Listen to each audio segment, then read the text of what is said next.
Alright, so today I'm going to show you how to put your plans into eduphoria, where you don't have to submit them every week. It just automatically does that. So what I'm going to do is I'm going to go into my Google Sheets, and these are my plans, and I'm going to go click the share button.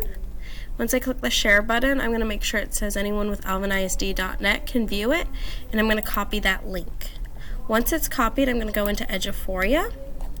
I'm going to click on a day I haven't already used, so for this I'm going to click the first. I'm going to then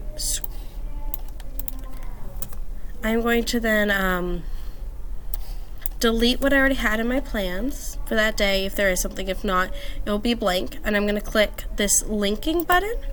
I'm going to put Control V, that's paste, okay, that was Control V, and then I'm going to press OK.